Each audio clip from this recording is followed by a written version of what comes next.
Hello and welcome to Raju Notes channel, your pit stop for weekly current affairs updates. The updates tailor-made for students taking all kinds of competitive exams like UPSC, civils, defense and placement interviews. Please subscribe to the channel and stay updated every Sunday.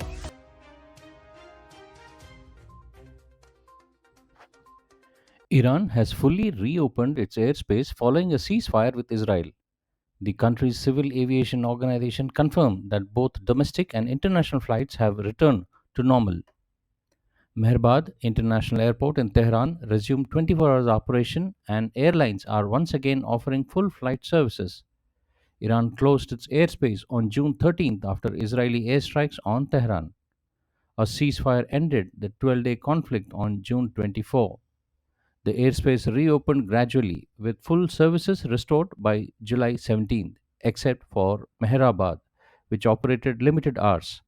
The fighting began when Israel launched airstrikes on key sites in Iran, including nuclear and military facilities. Iran responded with missile and drone attacks on Israel.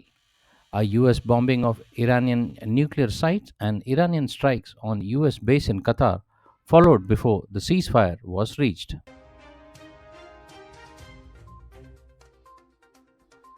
The first ever BIMstick traditional music festival was held at Bharat Mandapam in New Delhi on 4th of August. External Affairs Minister Dr. S. Jaishankar inaugurated this event. Artists from Bangladesh, Bhutan, Myanmar, Nepal, Sri Lanka, and Thailand performed at musical evening.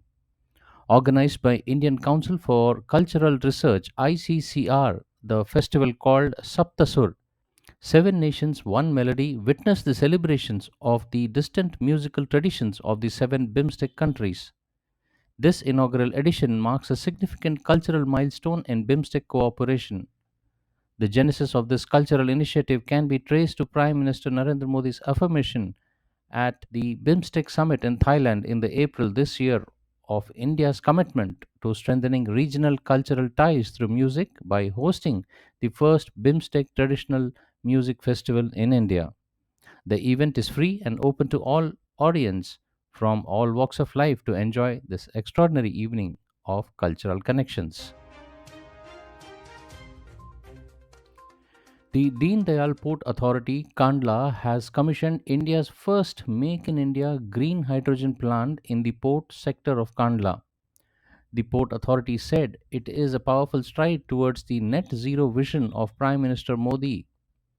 In a social media post, Mr. Modi said, "This is commendable effort championing sustainability and powering out net zero vision." With this, Kandla becomes the first Indian port to house a megawatt scale indigenous green hydrogen facility, underlining Gujarat's growing role in renewable energy and sustainable infrastructure. Developed entirely by the Indian engineers, the plant sets a benchmark for Atmanirbhar Bharat in clean energy sector. The initiative follows DPA's earlier green success, the launch of India's first Make in India electric green tug. This cutting edge facility also strengthens India's leadership in sustainable maritime operations. The Food Safety and Standard Authority of India FSSAI, in consultation with the Ministry of Ayush, has released a definitive list of Ayurvedic food preparations under the category of Ayurveda Ahara. This significant step brings India's time honored food wisdom into mainstream. Following the introduction of the Food Safety and the Standards Ayurveda Ahara regulations in 2022, these regulations recognize foods based on recipes, ingredients, and processes from authoritative Ayurvedic texts, and the new list brings unprecedented clarity and confidence to consumers and businesses alike. This initiative marks a pivotal moment in enhancing regulatory clarity for the industry stakeholders while promoting the widespread options of Ayurveda based nutrition for better public health outcomes.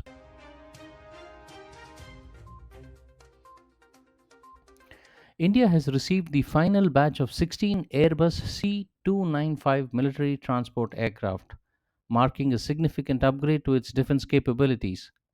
The handover took place this week in Seville, Spain, with Indian Ambassador Dinesh K. Patnaik and senior Indian Air Force officers in attendance. The delivery came 2 months ahead of schedule at Airbus civil assembly lines as confirmed by Embassy of India in Madrid on X.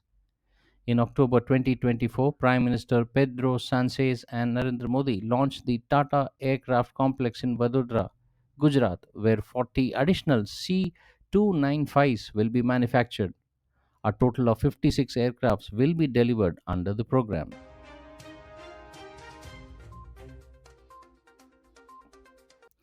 The Ministry of External Affairs has said that it is unjustified and unreasonable for India to be targeted by the United States and European Union for importing oil from Russia after the Ukraine conflict. In a statement, the ministry asserted that, like any major economy, India will take all necessary measures to safeguard its national interests and economic security. The ministry added that India began importing oil from Russia because traditional supply routes were diverted to Europe after conflict began. It said that the US had actively encouraged such imports by India at the time to strengthen global energy market stability. The ministry emphasized that India's imports are intended to ensure predictable and affordable energy costs for Indian consumers and are a necessity compelled by global market situation. However, it is revealing that the very nation criticizing India are themselves engaged in trade with Russia, and unlike India's case, such trade is not even a vital national compulsion.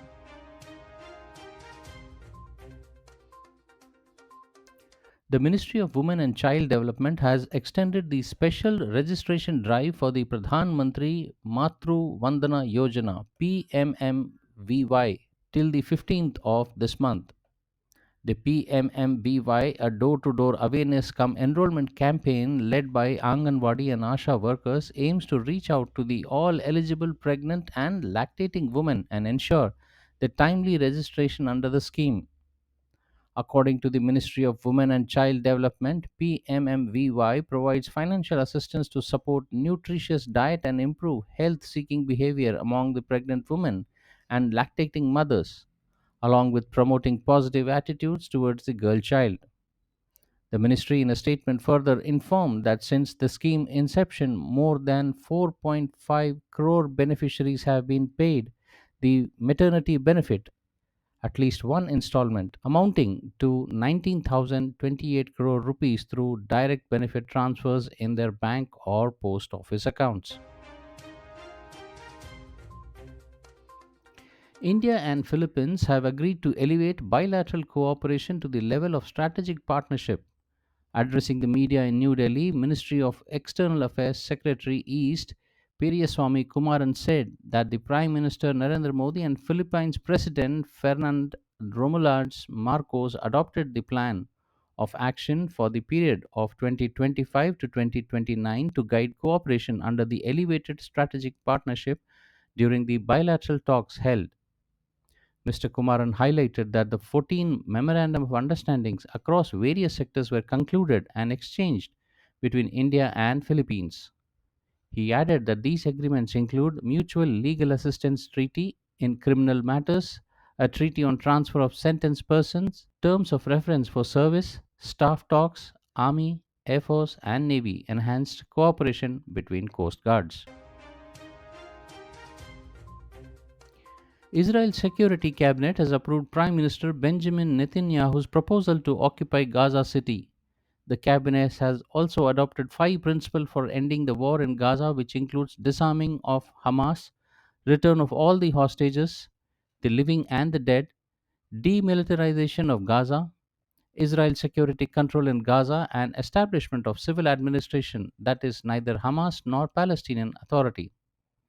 Official statements said that Israeli Defense Forces IDF will prepare for taking control of Gaza City while distributing humanitarian assistance to the civilian population outside the combat zones. It said the decisive majority of security cabinet ministers believed that the alternative plan that had been submitted to the security cabinet would neither achieve the defeat of Hamas nor a return of the hostages. Earlier, the United Nations warned that Israel expanding military operations risked catastrophic consequences for Palestinian civilians and Israeli hostages.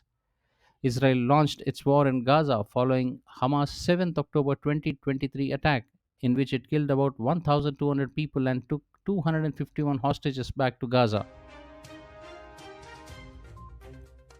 India will be participating in the 38th Bogota International Book Fair, Filbo 2026, as guest of honor country. Marking a new chapter in the people to people connect between the two nations, Indian ambassador to Colombia Vanamullah conveyed gratitude and stressed that the literary exchange will work as a bridge for deeper ties and people to people connect. Since 1988, the Colombian book chambers and conferias have organized the Bogota International Book Fair, an alliance that has positioned the cultural events as one of the most important in the Spanish speaking world. Several ministers of Colombia, including the cultural minister, director of Filbo, president of Conferas, executive presidents of Colombian book chambers, also attended the announcement event. India's National Book Trust showcased a collective exhibit of books from India for the first time at the 37th Bogota International Book Fair 2025, held from April 25th to May 11th this year. In Jammu and Kashmir, the Northern Railway has officially opened Anantnag railway station under Jammu division for the movement of goods. With this decision, Anantnag is now equipped to handle both incoming and outgoing freight, offering a new and efficient transport options for business across Kashmir. This would strengthen Kashmir's economic ties with the markets all across India. This marks an important milestone in the ongoing development of the Baramulla Srinagar Banihal railway corridor, which is part of a larger Udhampur Srinagar Baramulla rail link, also called as USBRL project. The opening of Anantnag for goods traffic also comes at a time when Valley has achieved full railway connectivity from Katra to Srinagar, including the historic completion of the world's highest railway bridge over Chenab. These developments are expected to transform logistic and trade dynamics for the entire region. Officials have assured that all environmental safety and security guidelines will be strictly followed at the station. The Parliament has passed the Coastal Shipping Bill 2025 with Rajya Sabha approving it this week. The Lok Sabha had already passed the bill. The bill seeks to regulate vessels engaged in trade within the country's coastal waters. The bill aims to consolidate and amend the law relating to regulation of coastal shipping, promote coastal trade, and encourage domestic participation. This bill will ensure that the country is equipped with coastal fleet owned and operated by the citizens of the country for its national security and commercial needs. The bill also provides for detention of vessels as a punishment for certain offences such as operating without a license, violating directions of Director General, and providing false information. The bill requires the central government to prepare a national coastline and inland shipping strategic plan within 2 years of commencement of the Act.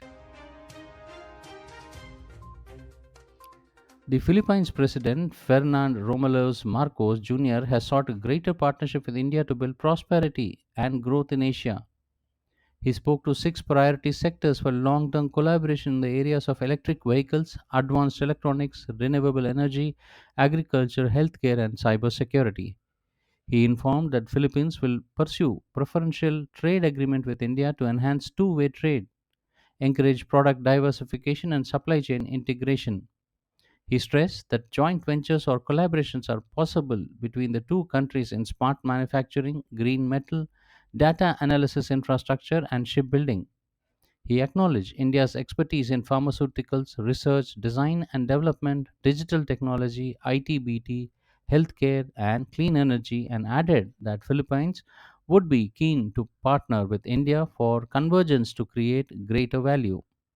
During the deliberations, 18 memorandum of understandings and a letter of intent was signed by the Indian companies for investment in Philippines in the areas of information technology, telecommunication, waste to energy generation, healthcare, business process management, and digital infrastructure. The Lok Sabha passed the Manipur Goods and Service Tax Amendment Bill 2025.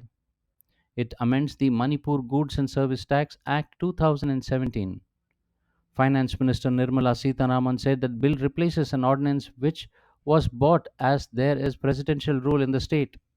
She said it is constitutionally necessity because if the legislation is not passed, the state will have difficulties in implementing the GST amendments, which have long been approved by the GST Council, and its revenue will be affected. Mrs. Sitharaman said the Manipur GST amendment bill is very important to serve the state so that it can collect GST on items approved by the GST Council.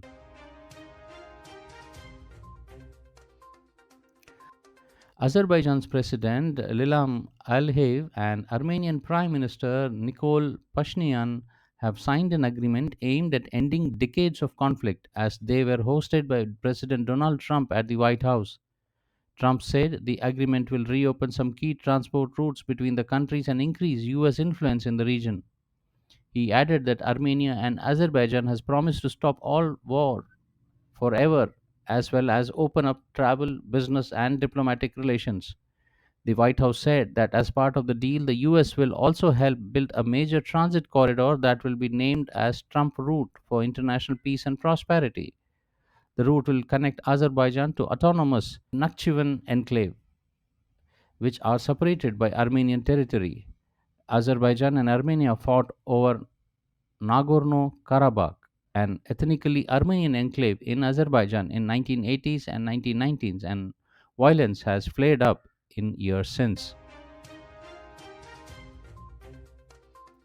The Indian Railways has achieved a new milestone by successfully conducting a trial run of Asia's largest, a 4.5-kilometer long freight train called as Rudrastra.